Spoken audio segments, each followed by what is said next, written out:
السلام عليكم. ñu ngi leen di nuyu yéen yëpp. ñu ngi leen di baal wax.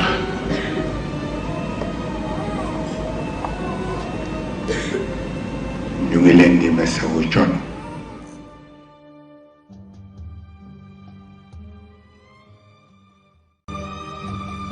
woykat bi nee na yow nit mi defe ni doo kenn te àdduna bii la tax di dang-dangi ci yow lañ ko dënk yaay àdduna bu mag bi moo tax nit univers la ci nit shahada li mu moom ci nit mooy li ñuy tuddee alxawaasul xams yaa na juróomi sens yi rek la shahada moom ci nit làmb daj fóon xam xet mos déglu leneen xool gis làmb daj mos fóon déglu juróom yooyu la shahada moom ci doomu aadama yàlla àtte ñu ne am na juróom benneel ne ni mooy sixième sens fala artiste yi di duye dal di jox artiste yi boobu daraja bu ko defee xay bu moom it proposé juróomi élément ruux fitra nafs atifa mantiq waaw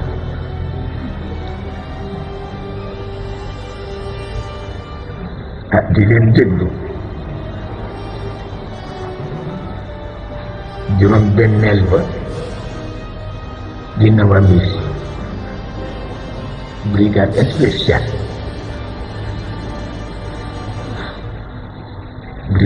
spéciale ndax xam na juróom yi mu délégué ci nit na mu toll bu wutul brigade spéciale bu protéger alal jooju àdduna dafay tukki ñoom la ñu tudde nawamis mu boole leen ak Jabraïl pour mu commander leen parce que ñoom nanguwuñu keneen commander leen moo tax kenn ñemewu leen sax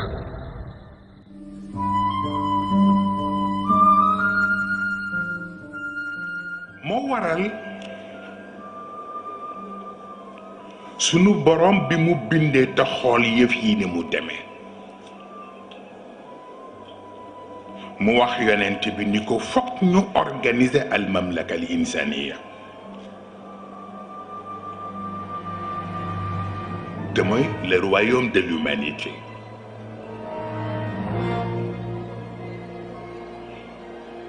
yonent bi laaj ko noo ko bëggee looloo tax nga gis ca yéene ba mu tudd baatu inni jaa'ilun fil ardi xalifa waaye booba yéene rekk la yonent bi laaj sunu borom ni ko cette fois-ci kan nga bëgg mu nekk chef mu ni ko ruux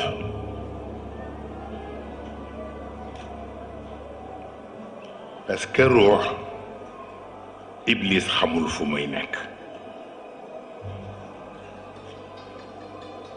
te bu xamul fu muy nekk du am pexe bum ko déstabiliser tax yasalunaka ani ruux quli ruux min amri rabbi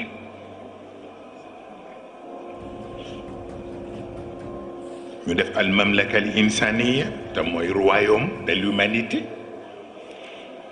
jël ruux def ko le président le chef de l'État mais yàlla attiré attention ni ko tu es un simple chef mais bul fàtte ni royaume la mamlaka la man may malikal mulk mu d'accord ci ak moom mu ko mais un gouvernement dafay am ay ministre yonent bi laaj sunu borom ni ko yan ministre nga xalaatoon sunu borom ni ko alam naj'al lahu aynayn wa lisanan wa shafatayn wa hadaynaahu najdayn mu ni nañu jël bët def ko ministre jël nopp def ko ministre jël bakkan def ko ministre jël gémmiñ def ko ministre jël der bii def ko ministre bi ñu pare ba tëral ministère yi tëral yooyu budget yi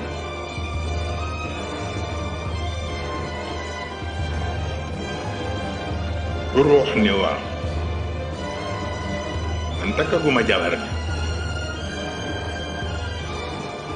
te ndax dinañ yor état bu toll ni te doo takk jabar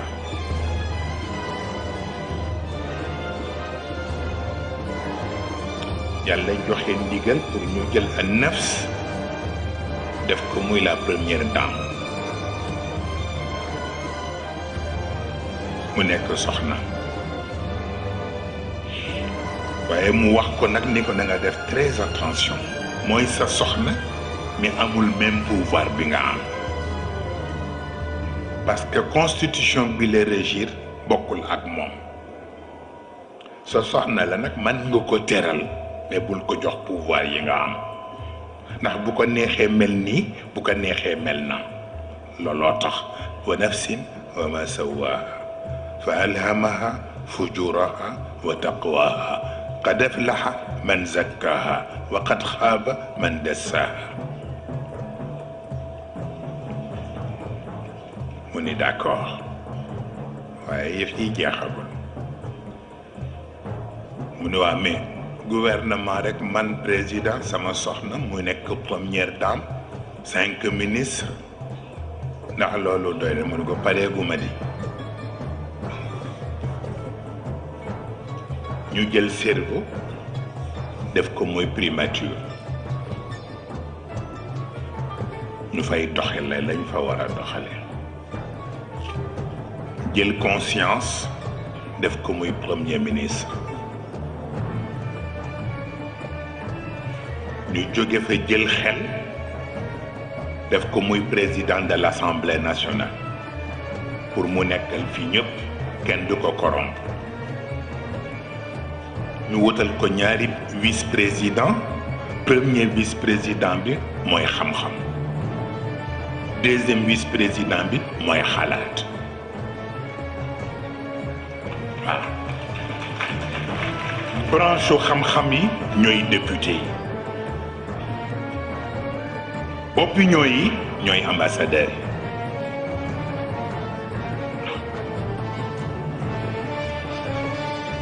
yàlla nag ni ko ay jox mën nga commencer sa liggéey moom ruux mu ñaan sunu borom di ko gouvernement bu toll nii te yow nga nekk malikal mulk doxal ko rek te aw ma fu ma wéeru du sotti ci la ñu jëlee yonent bi sallallahu alayhi wa sallam def ko le médiateur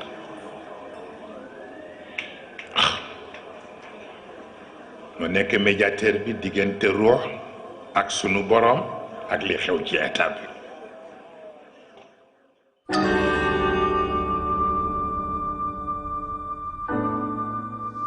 ñuy poser question lan mooy nit est-ce que dafa am différence diggante nit ak doomu aadama am na différence kay mais nan ngay comprendre différence boobu parce que doomu aadama doomu aadama ni moom moo koy ëmb mooy accoucher it génne ko mais nit ni moom du ko ëmb doomu aadama koy ëmb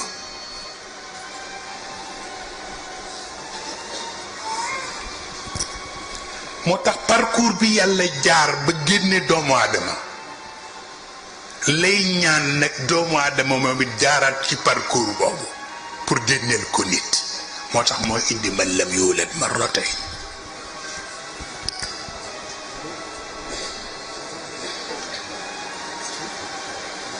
ëmb bi dafay jël temps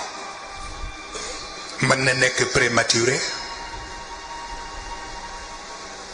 mën na nekk fausse couche ci fi doomu aadama di ëmbe nit yooyu yëpp xaj def moo tax bu fekkee ne prématuré la wala mu nekk fausse couche ma gharraka bi rabbika al-karim moo tax li jur doomu aadama surtout boo koy topp ci chromosome yi chromosome biologique yi bokkul ak chromosome mystique yi chromosome biologique yi mu ngi dellu ci aadam rek te comme aadam maa laa yansarif la chromosomes yi du changer les 46 chromosomes toujours mooy jur doomu aadama mais bu fekkee ni nit la nag chromosomes yi chromosome mystique lay doon te chromosome mystique yi ci Muhammad lañ ko aj te Muhammad du ma la yansarif munsarif la moo tax amul fu ñuy ab chromosome bi mu nga aju ci ki yàlla bëgg créer kan la mais li lay jaaxal doomu aadama mën nga ko xool ak jëmmam loxoom tànkam bëtam léppam xam ni doomu aadama mu ngi nii mais nit boo koy seet fan nga koy melale parce que doomu aadama dafa am ndey am baay juddu ci kanamu ñëpp ñu teg ca bët mais nit fu mu juddoo parce que nit yàlla daf ko binde ci laysa ka mislihi shay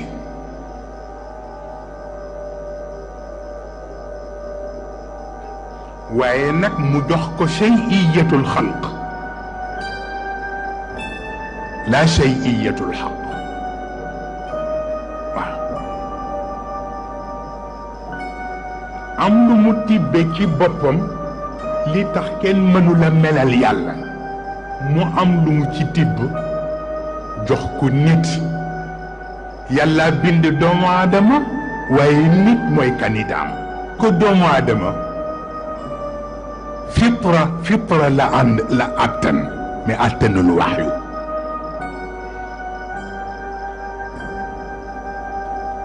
même fitra bi mu àttan côté kibriya bi la jël mais jëlul côté tawaadu bi rëyu fitra la jël waaw waaye jëlul côté humilité fitra bi mu ni ko wala qad karramna bani adam wa hamalnahum fi lbarri walbahr wa razaqnahum min altayibat wa faddalnahum ala kathirin mimman xalaqna tafdilan mu ni ko teggiwoo sa tànk benn yoon كرمنا بني آدم حملناهم في البر والبحر ورزقناهم من الطيبات وفضلناهم على كثير ممن خلقنا تفضيلا mënu ko teggi woo sa tànk benn yoon kon bu doomu aadama gañee yow la neex mënu ko non yàllay wax ak yonent bi de da nga seetluwul mu ni ko wax naa wa laqad karramna bani aadam mu ni ko waaye wax naa it laqad xalaqna al insaan fi ahsani taqwim kon nag kullan numid haula wa haula yonent bi ni ko waaw d'accord laqad xalaqna al insana fi ahsani taqwim mais lu fi indi summa radadnaahu asfala safilin sunu borom ni ko waaw kay mu ni ko xam nga lu indi summa radadnaahu asfala safilin mu ni ko waaw mu ni ko nit dafay def dëkk bu mu dem ñu tàcc ko mu defe ni tàccu yee ko fi bàyyi te dafa am programme bu ma ko tënk mu ni ko nit c'est très important ñu déglu ko dem na ci dëkk bu ñu tudde attiin wa zaytuun ñu tàcc ko mu dem ci dëkk bu ñuy wax tuuru siiniin ñu tàccu ko mu dem ci dëkk bu ñuy wax albaladil amin ñu tàccu ko tàccu yooyu te mu bàyyi programme bi moo tax doomu aadama di ko dominer puisque doyewuma ko pour tendance bu àdduna dama ko doye pour tendance bu àllaaxira kon nag programme bi mu ko tënk mooy mu fexe ba boole boppam ci alladina amanu wa amilu salihat te bàyyi tàcc yi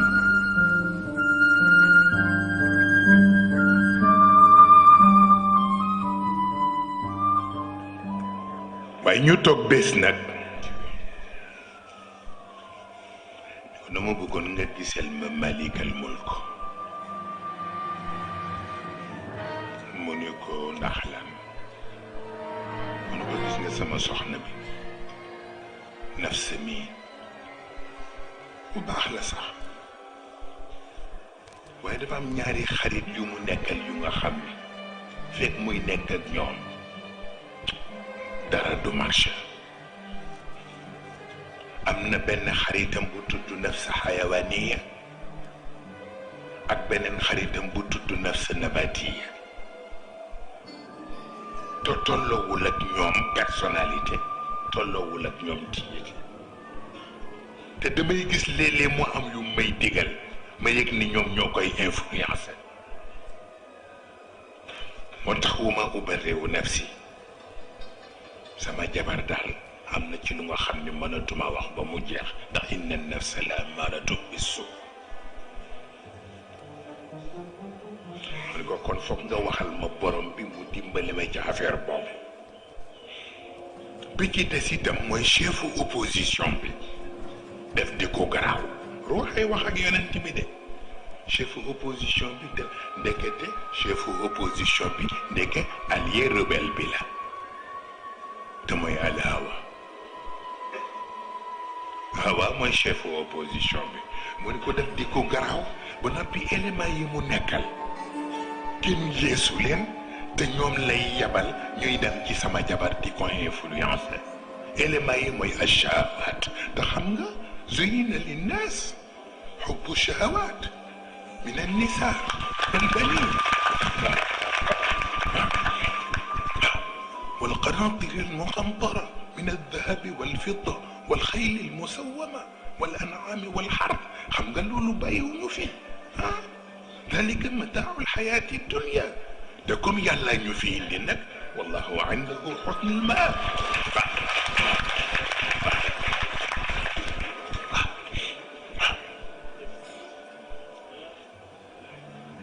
yeneen ci bindu ko wax dëgg yàlla li nga wax di kenn mënu cee teg dara kon dinaa ko wax borom bi dem wax affaire bi borom bi ni ko waaye nag secret d'état la donc bi yonent bi demee wax ko sunu borom ndax jaaxle roo yonent sunu borom toog tuuti ni yonent bi dama xawul am jot nag mais dinaa seet ci chargé de mission yi ma yónni leen ci jabar ji ñu wax ak moom a di woolu ñett ci chargé mission yi ku ñuy wax an nafsul kulliya ak ku ñuy wax al aqlul kulli ak ku ñuy wax al ruuxul kulliya mu woo leen ñoom ñett mun leen kay leen ngeen demal ma ci nafs bu ngeen demee ngeen wax ko ni ko bi ma koy tànn pour mu nekk jabaru ruux booba jigéen ñépp ngi fi waaw kon nag bu mu fi rombee jigéen ñépp tànn ko pour mu nekk jabaru ruux te bi ma koy tànn benn ayib nekkul ci moom du ma neex nag mu xëy yi ma defoon ci moom ci xeeti dignité yiñ ko war a nawee yépp mu yàqu ko pour ay yàkkamti parce que ku yàkkamti taxa naan petit bu robinet ubbee nga rus da di bind benn mot bu confidentiel jox ko ñetti chargé de mission yi ni leen dem leen ndànk rek ngeen joxal ma ko nafs nafs daal di ubbi lettre bi ndeysaan daal di xool sunu borom ni ko yaa ayyatuha nafs wa irji'i ila rabbiki radiyatan mardiya waaye fadxuli fi ibaadi waaye wadxuli jannati waay ndeysaan ndongo ñi commencé di wadd ndax ni yàlla wax rek moom ni ko bu ma sañoon choix bi ma def ci yow ak yéene bi ma am ci yow bu ma sañoon nga def jom boo xam ne boo dellu see ci man rek ma am fierté te bu boobaa nga xam ni maa gën ci yow jëkkër dinaa la teral ba nga gëlëm kon nag sagal na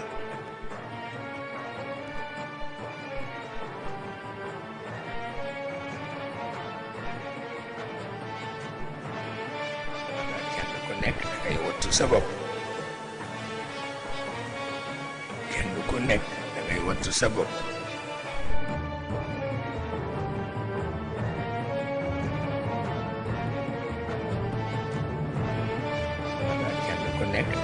sa bopp kenn ku nekk da ngay wattu sa bopp te kenn ku nekk xam ni yàlla moom rek moo commandé lépp diggante wax naa ko daaw lim naa ko daaw diggante ruux ak fitra ak nafs ak atifa ak mantiq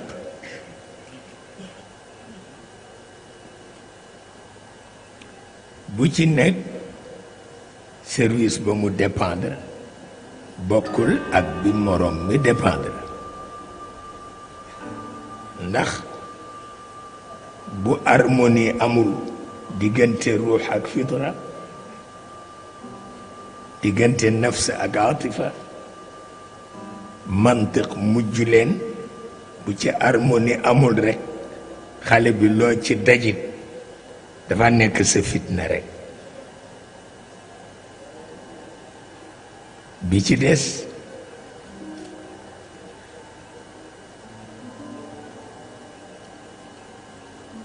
xawama ko sax ñemi tudd waaye lu am solo ndax dafa aju ci harmonie bi nekk diggante ruux ak fitra ak harmonie bi nekk diggante nafsa ak atifa bu ko defee mantiq di seen interprète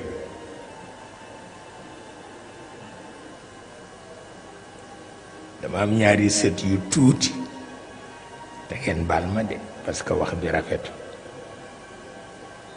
waaye bu ma ko waxul du sotti wante wax bi rafetu ñu doxantu tuuti ke xaw a mag tuuti ni ma maam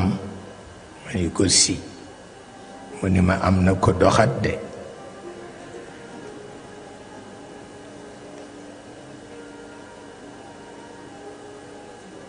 wax ko ak benn sérieux dama tiit sax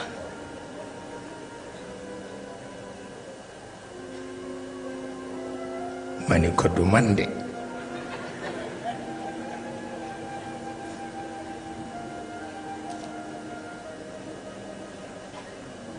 mu nangu ko ak benn sérieux dama tiit sax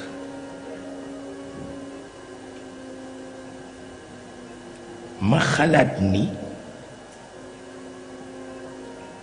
fitraam nafsoom fayewu ko te aatifaam itam nafsoom fayewu ko parce que bu fekkoon nafs bi jot na ci aatifa su ko waxee rekk xaaxataay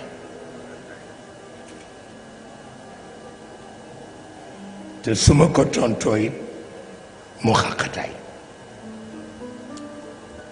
mais benn sérieux boobu la nekki ba ñu dox tuuti rakk ji nag fitra bi amagul doole ci mantiqam rakk ji parce que mënagul wax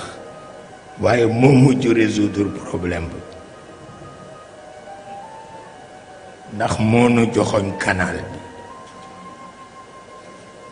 ñu dem ba jub canal bi rekk kenn mënul noy mag bi ni ma kii moo ma xeeñ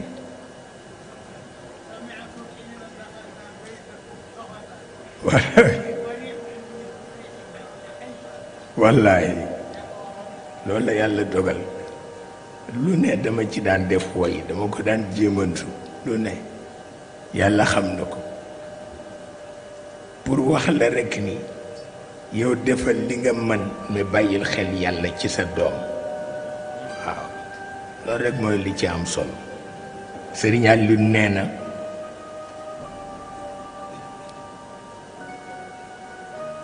dama toog ak moom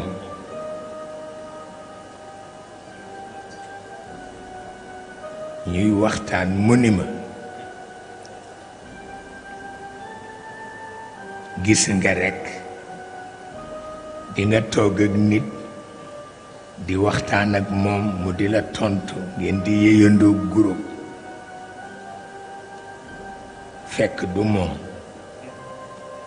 moom xëy na ca suba voyagé ma nga jëm barsax bi ma ko waxee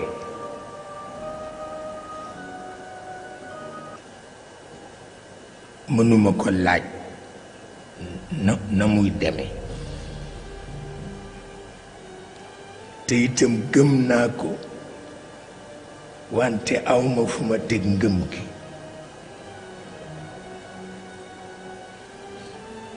ndax ci karaama rekk laa koy mën a teg te Maodo gëmul karaama gëmu ko xam na ni lu nekk la mais du ci tabax dundam te man ci karaama rekk laa koy mën a delloo te moom nag gëmul karaama walla bu ko gëmee du ca tabax dundam kenn mënul fexe ba mu tabax ci dundam yàllaa te ma bàyyi waaye at bu jot maa ngi ci di xalaat at bu jot maa ngi ci di xalaat di jaaxle rek ma di ca dem ba soog a gis bunt ba ndeke jafe ga demewul noonu formation ba moo jafe ci cadre formation lay doon waaye du doon ci cadre karaama waaw ki nga xam ni nag dañu ko former ci cadre bu nga xam ni diggante ruux la ak fitra kooku fu mu lu mu mënul amul wante du karaama formation rek la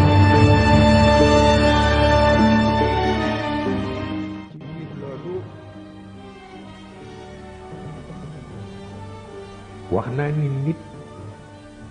juróom-ñaari secteur yëpp délégué nañ ko seen pouvoir secteur bu njëkk bi jox na ko ruux ak si ak Moussa ñu wax ko lan la fi war a def te mooy dafa war a veiller sur ce qu'on appelle al akhlaq al karima bu'istu li utammima makarima al akhlaq mais fitra dañ ko sant pour mu bàyyee xelam ci xaraïs yi parce que xaraïs mooy jikko bu ñoragul bokkul ak xuluq du benn bu ñu leen doon firi tey ci piri mu d'accord ak xaqiqa dañuy wax ni tendance la ak li nga xam ni mooy waay te wax nañ ko na bàyyi xel engagement yi mu ni mënuma ci bàyyi xel te awma système bu ma sës ñu jox ko zakir muy système am moo tax bépp wax yi bu amul zakira naka lay demee mënul nekk waaw su ko defee aqli ñëw ñu ni ko na nga veiller sur les formes parce que fond bu amul forme bu dëppook moom yàqu-yàqu bu muy indi kenn du xam na mu doon mu ni d'accord na ci waaye moom itam nañ ko utal système bu mu sës ñu jox ko mantiq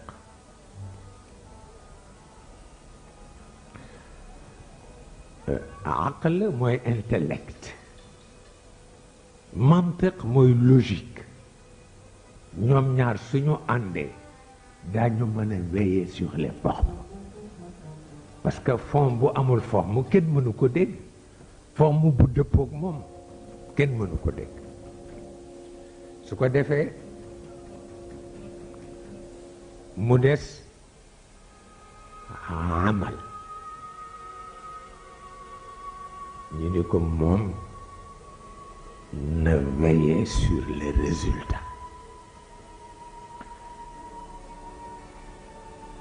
parce que jëf bu joxewul résultat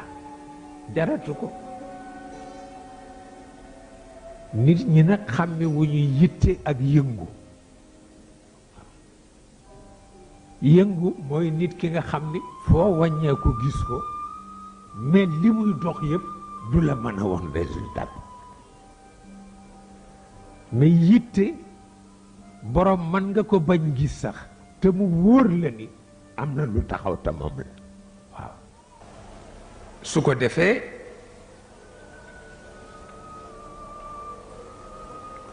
nit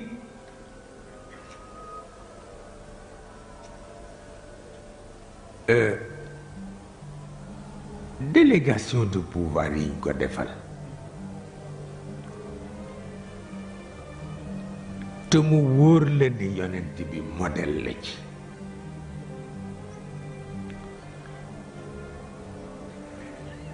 borom bi ci xereñam dafa wone ni bu rupture amee diggante ruux ak fitra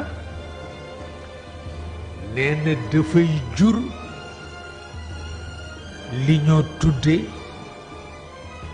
crise de personnalité. bu rupture amee diggante fitra ak waay noonu lay mel. bu rupture amee diggante waay ak zakira noonu lay mel. bu rupture amee diggante zakira ak aql noonu lay mel. bu rupture amee diggante aql ak mantiq noonu lay mel. bu fekkee ni itam diggante mantiq ak amal rupture dafa am noonu lay mel. dafay feeñ ci personnalité nit ñi. kenn ku ne dina bare titre mais du mën a résoudre un problème. titre bi nag dina bare waaye doo résoudre benn problème ci fan rek ngay teg.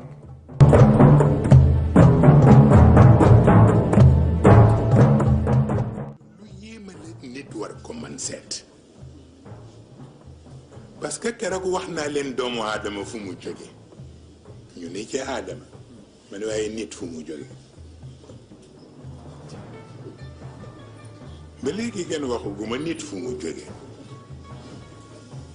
ma wax leen ni yàlla nga ko génne ci laysa kamithlihi shay seulement bu dee ci niveau nit shay'iyatul xalq lay doon mais bu dee ci niveau yàlla shay'iyatul xaaliq lay doon wa shattaan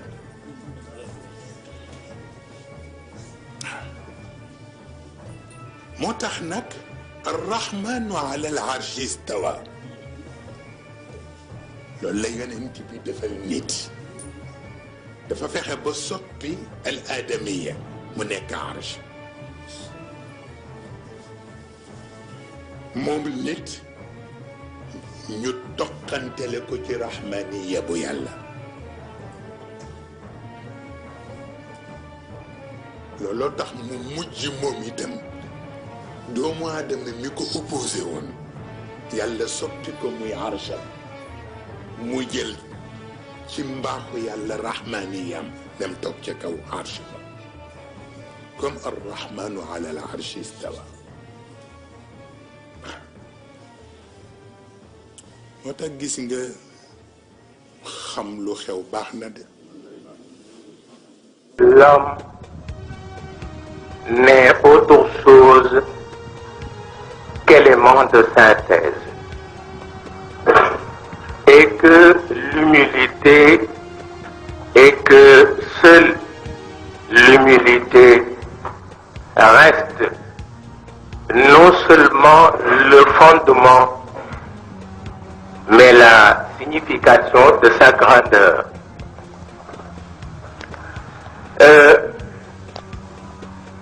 C'est l'âme avec son inclination au sacré, c'est l'intelligence avec sa soif de découverte, c'est l'esprit avec ses ressources inépuisables, c'est la passion plongée dans une quête perpétuelle d'approfondissement et de divertissement. C'est le corps avec son légitime besoin d'aliments nutritifs et c'est enfin l'homme, instrument de mesure, qui est toujours là pour en assurer équitablement la répartition. Sinon, tout devient obscurité dans le plus obscur des mondes.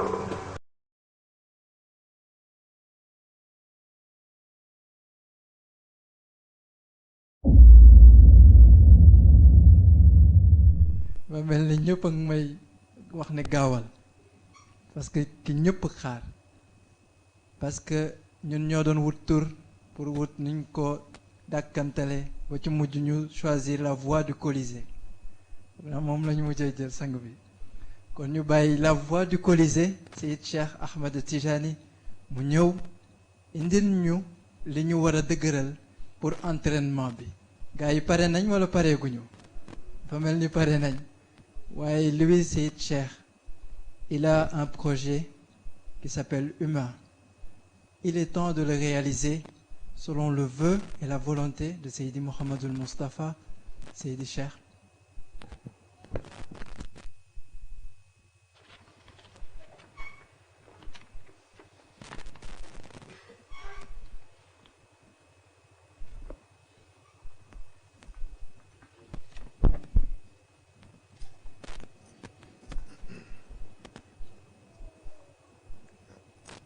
Assalamu alaikum wa rahmatullahi ta'ala wa barakatuh.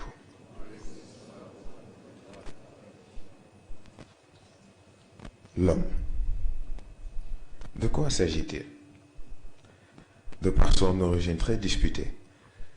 cette merveille d'ingénierie divine et de nature douteuse et inquisitive, certains se réclament descendants de primates,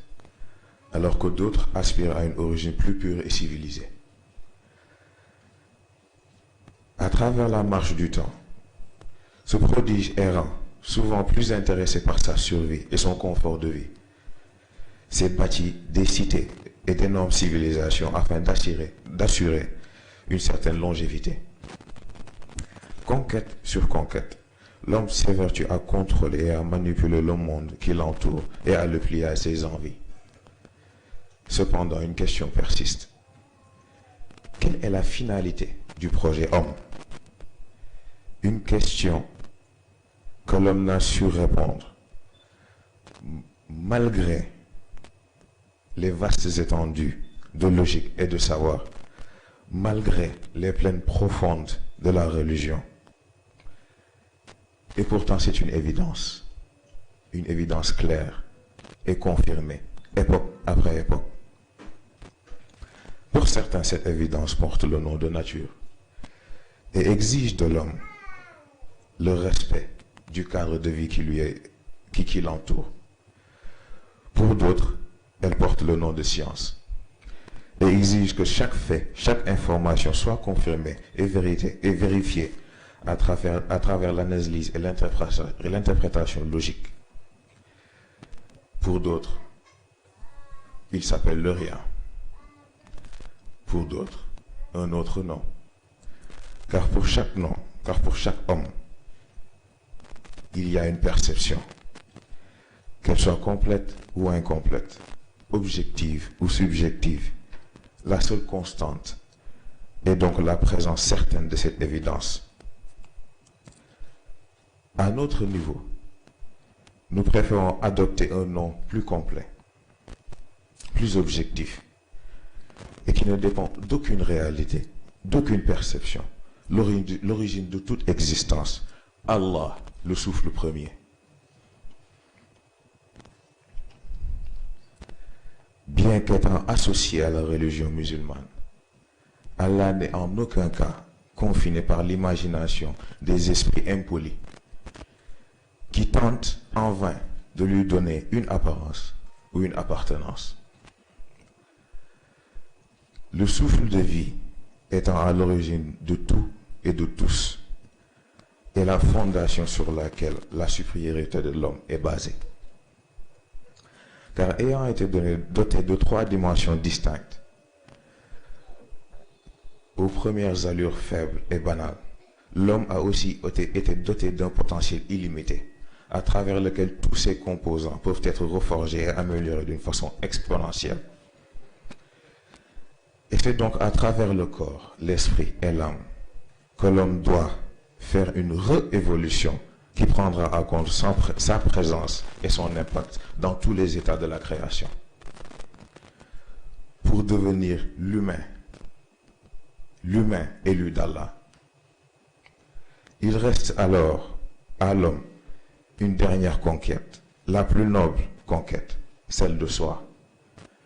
celle qui lui ouvrira la voie de l'héritage qui lui a été destiné. C'est donc ainsi que nous vous accueillons au Colisée de l'éveil. Il n'est pas question de combat entre gladiateurs ou de spectacles divertissants. Il est plutôt question de préparer l'homme à cette réévolution qui l'attend. Il y a donc un seul et unique combat. L'homme d'aujourd'hui contre l'humain de demain. En ce sens, ce Colisée est différent de celui de César, qui n'a su prendre vie qu'au cours des divertissements qui ont été proposés. Ce Colisée n'est animé que par une chose, une symphonie. Cette mélodie qui réveille le corps, accélère l'esprit et exalte l'âme. Iqra bismi rabbik. Nous vous invitons donc, en ces quelques jours de ce mois sacré, à une redécouverte et une réétude des concepts, mais surtout à une nouvelle vision de l'humanité. Wassalamu alaikum wa rahmatullah.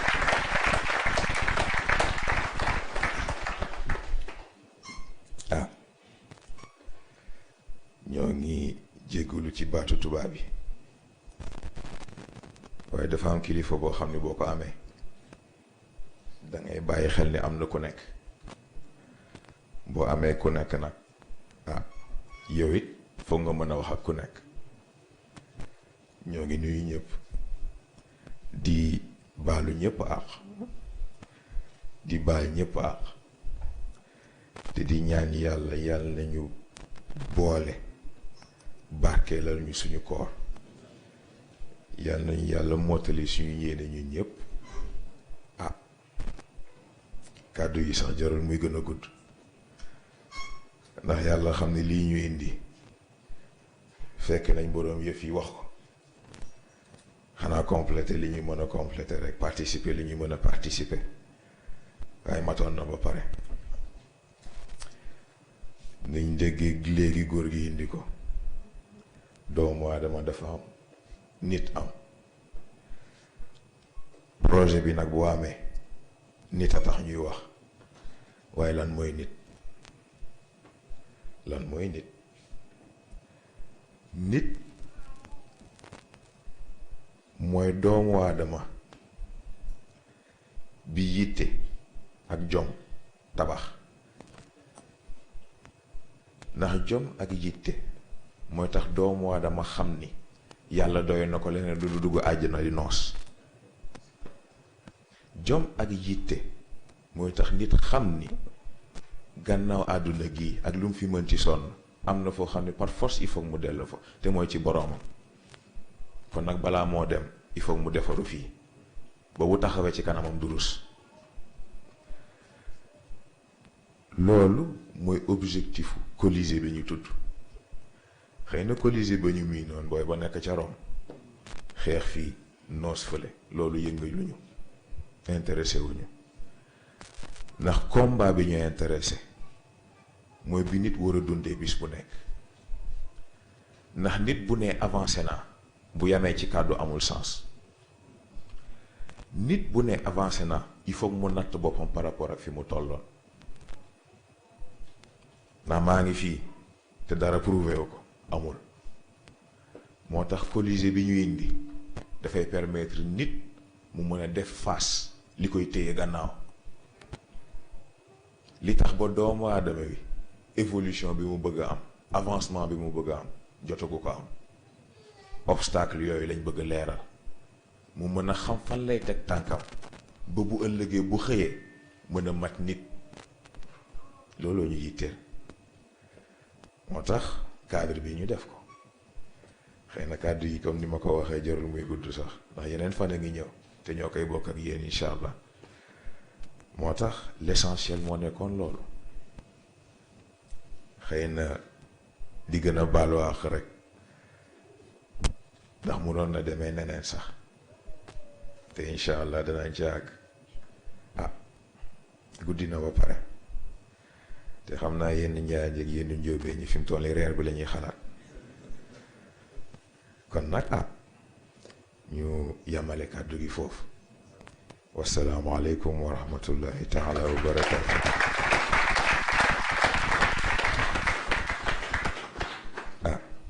kon ñu def ñaan te yeewee ko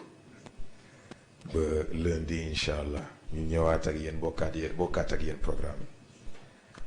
ñu def fatiha juróom-ñetti Quraysh Falaq ak Naas ayatul kursi tëjee ko salaatul fatih ñu def ko hadiyi yonent bi